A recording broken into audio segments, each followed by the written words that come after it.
CBS News on the Hour, sponsored by Eggland's Best. I'm Matt Piper in New York. We do have a unanimous 19 out of 19 yes vote. It's the first in a multi-step process to get Americans a third dose of the Moderna vaccine. An FDA advisory panel saying yes, it is safe and effective, but it now needs full FDA approval and then CDC approval, both of which could come in about a week.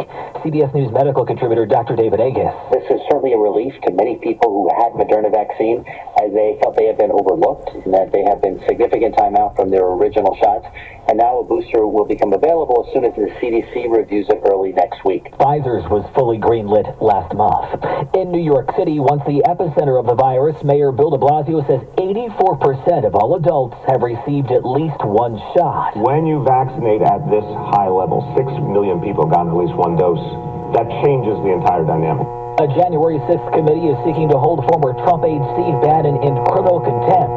CBS's Nicole Killian says it's about him not complying with a subpoena. What Steve Bannon's attorney is saying is that until this issue of executive privilege is resolved, even if it goes to court, his client Steve Bannon is not going to comply. So, they want the scope of that executive privilege question to be fleshed out before they start cooperating with this committee. For the first time in decades, John Deere workers have gone on strike. KCCI-TV's Cynthia Fodor in Des Moines on what they're hoping for. The workers are asking for better pay, a pay raise, and better retirement benefits.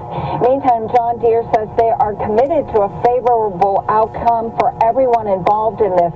A statement that was released overnight says in part, "We will keep working day and night to understand our employees' priorities and to resolve this strike." The Biden administration has announced new plans for wind energy.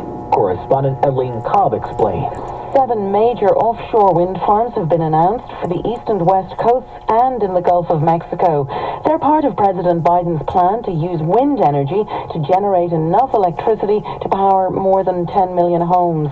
An additional 13 projects are also under review. Thousands of pounds of Butterball ground turkey is being recalled. The recall includes certain 2.5-pound trays of farm-to-family ground turkey from BJ's and certain 3-pound trays of Kroger brand ground turkey. They have sell or freeze-by dates through next week. People have reported pieces of blue plastic embedded in that raw turkey. The Dow gained 535 today. The Nasdaq was up 252. S&P gaining 74 points. This is CBS News. Well, that's today's news. I didn't hear any good news, did you? I didn't think so. I guess it's all about perspective. The glass is half full. Well, as always, I want to thank you again for coming along with me on these Dash Cam News adventures. You know the drill. Peace, love, and all that hippie jazz. Bye-bye, everybody. Oh, great. The drawbridge is going up. Well, if you ever wanted to see a drawbridge go up, here's your chance.